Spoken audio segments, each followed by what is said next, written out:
प्रेमा भाग 1 सच्ची उदारता।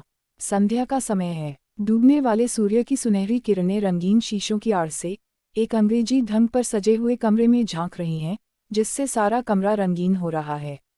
अंग्रेजी ढंग की मनोहर तस्वीरें, जो दीवारों से लटक रही हैं, इस समय रंगीन वस्त्र धारण करके और भी सुंदर मालूम होती हैं। कमरे के बीचों बीच एक गोलमेज है, जिसके चारों तरफ नर्म मखमली गेंदों की रंगीन कुर्सियां बिछी हुई हैं। इनमें से एक कुर्सी पर एक युवा पुरुष सिर नीचा किए हुए बैठा कुछ सोच रहा है। वह अति सुंदर और रूपवान पुरुष है, जिस पर अंग्रेजी काट के कपड़े बहुत भले मालूम होते हैं। उसके सामने मेज पर एक कागज है, जिसको वह बार बार देखता है। उसके चेहरे से ऐसा विदित होता है कि इस समय वह किसी गहरी सोच में डूबा हुआ है। थोड़ी देर तक वह इसी तरह पहलू बदलता रहा, फिर वह एकाएक उठा और कमरे से बाहर निकलकर बरामदे में टहलने लगा, जिसमें मनोहर फूलों और पत्तों के गमले सजाकर धरे हुए थे। वह बरामदे से फिर कमरे में आया और कागज का टुकड़ा उठाकर बड़ी बेचैनी के साथ इधर उधर टहलने लगा। समय बहुत सुहावना था। माली फूलों की क्यारियों में पानी दे रहा था। एक तरफ साइज घोड़े को टहला रहा था। समय और स्थान दोनों ही बहुत रमणीक थे, परंतु वह अपने विचार में ऐसा लवलीन हो रहा था कि उसे इन बातों की बिल्कुल सुधि न थी। हाँ, उसकी गर्दन आप ही आप हिलती थी और हाथ भी आप ही आप इशारे करते थे, जैसे वह किसी से बातें कर रहा हो। इसी बीच में एक बाइसिकल फाटक के अंदर आती हुई दिखाई दी और एक गोरा चिट्ठा आदमी कोट पतलून पहने, ऐनक लगाए, सिगार पीता, जूते चरमर करता, उतर पड़ा और बोला, गुड इवनिंग, अमृत राय। अमृत राय ने चौंककर सर उठाया और बोले, ओ, आप हैं मिस्टर दाननाथ, आइए बैठिए। आप आज जलसे में न दिखाई दिए। दाननाथ, कैसा जलसा? मुझे तो इसकी खबर भी नहीं।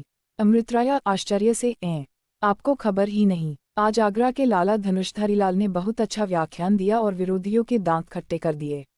दाननाथ, ईश्वर जानता है, मुझे जरा भी खबर न थी, नहीं तो मैं अवश्य आता। मुझे तो लाला साहब के व्याख्यानों के सुनने का बहुत दिनों से शौक है। मेरा अभाग्य था कि ऐसा अच्छा समय हाथ से निकल गया। किस बात पर व्याख्यान था?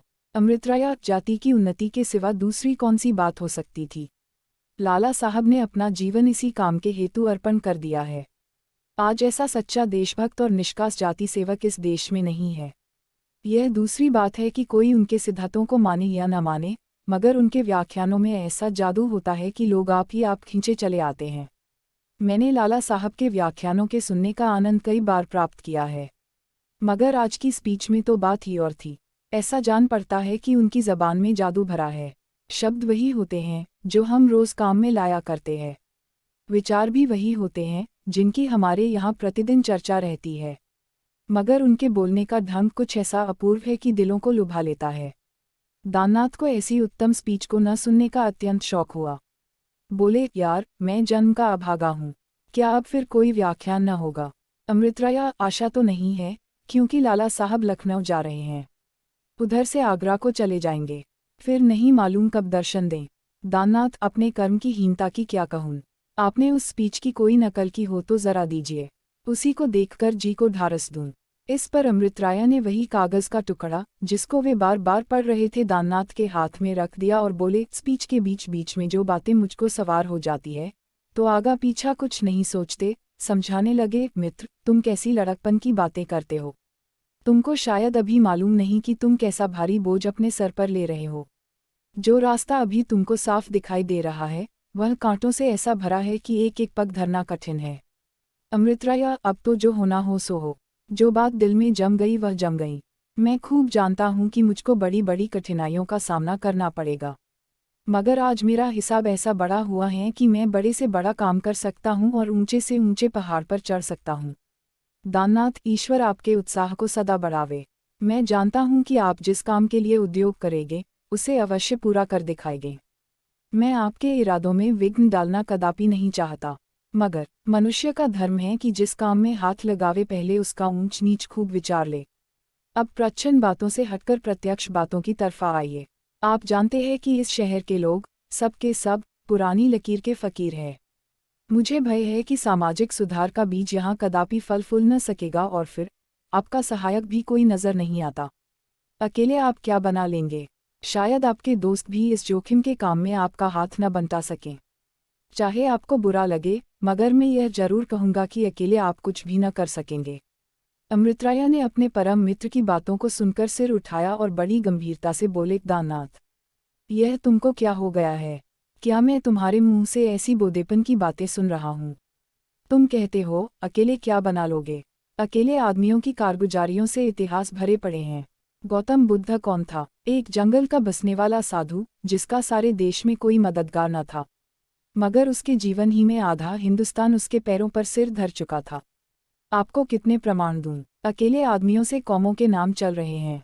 कौमें मर गई हैं, आज उनका निशान भी बाकी नहीं, मगर अकेले आदमियों के नाम अभी तक जिंदा हैं।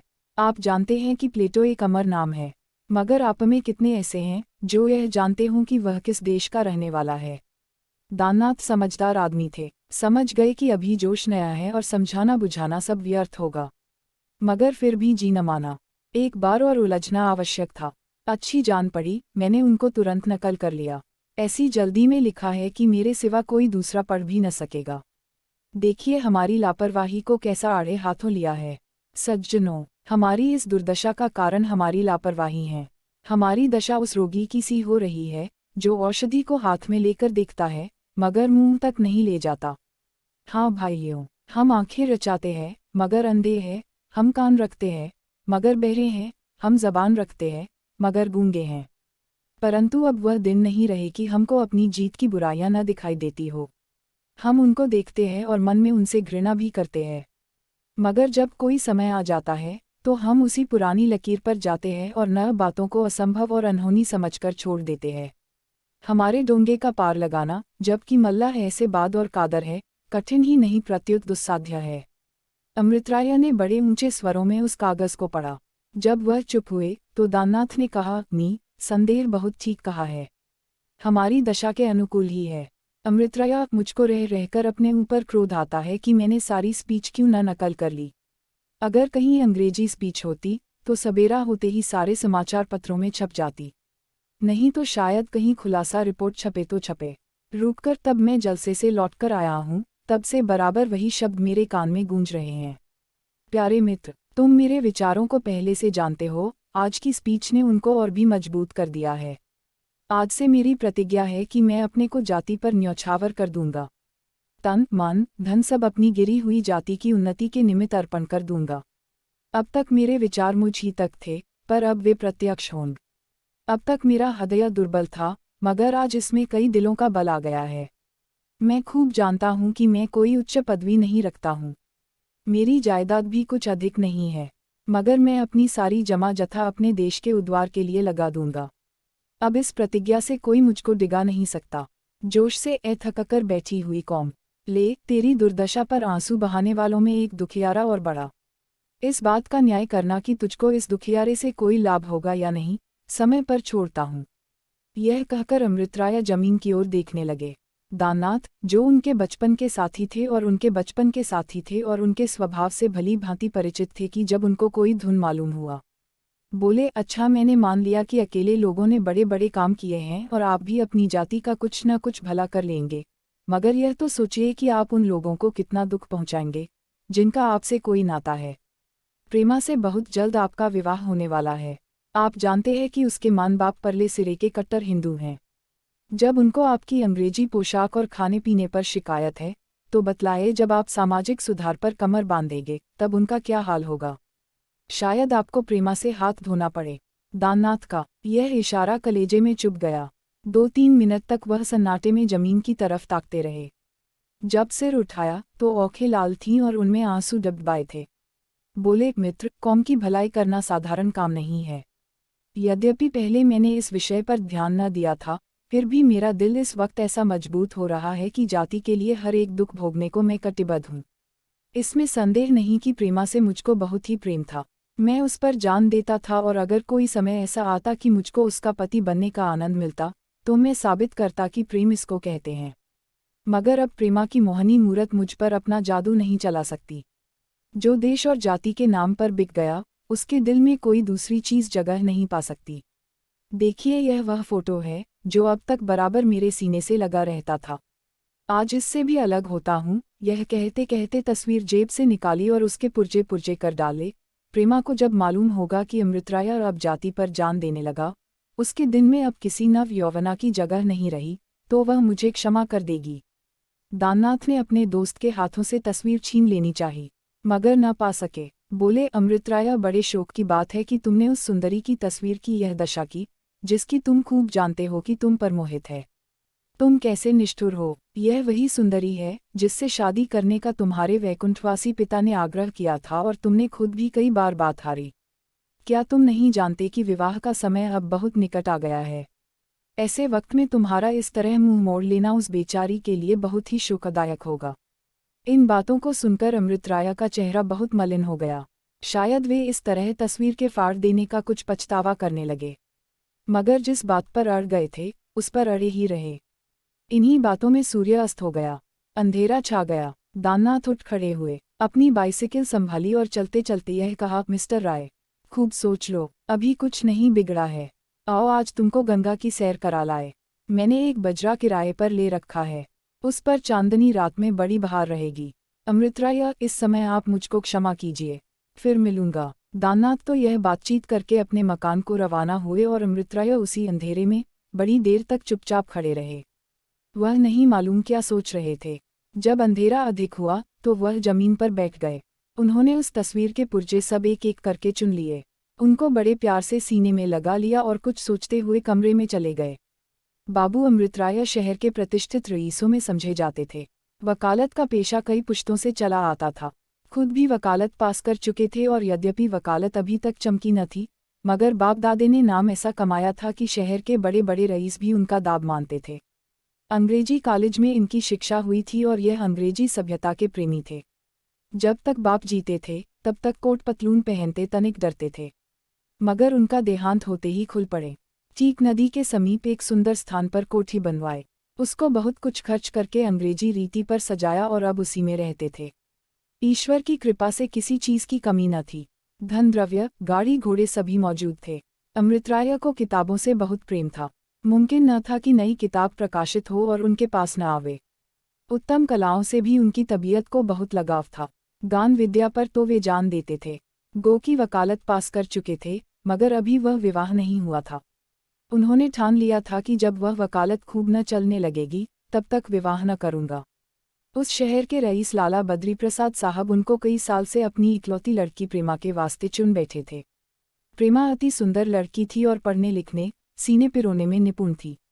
अमृतराय के इशारे से उसको थोड़ी सही अंग्रेजी भी पढ़ा दी गई थी, जिसने उसके स्वभाव में थोड़ी सी स्वतंत्रता पैदा कर दी थी।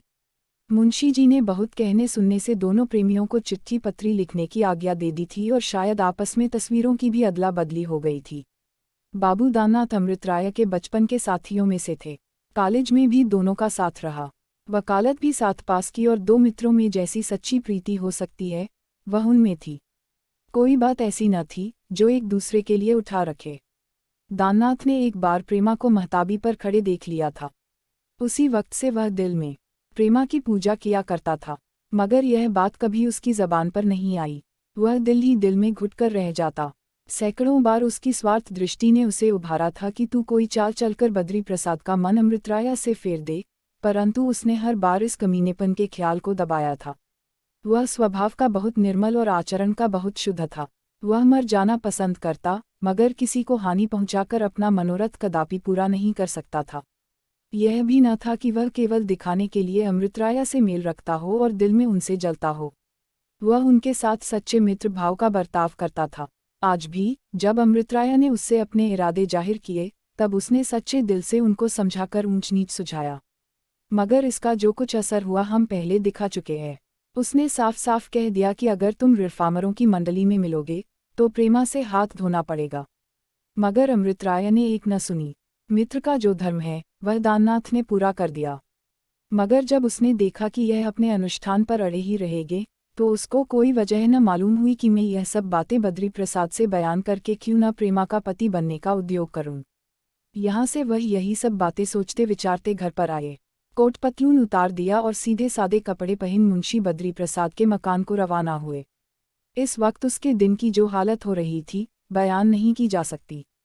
कभी यह विचार आता कि मेरा इस तरह जाना लोगों को मुझसे नाराज न कर दे, मुझे लोग स्वार्थी न समझने लगें। फिर सोचता कि कहीं अमृतराय अपना इरादा पलट दें और आश्चर्य नहीं कि ऐसा ही हो, तो मैं कहीं मुंह दिखाने योग्य न रहूंगा। मगर यह सोचते सोचते जब प्रेमा की मोहनी मूरत आंख के सामने आ गई, तब यह सब शंकाएं दूर हो गई और वह बद्री प्रसाद के मकान पर बातें करते दिखाई दिए।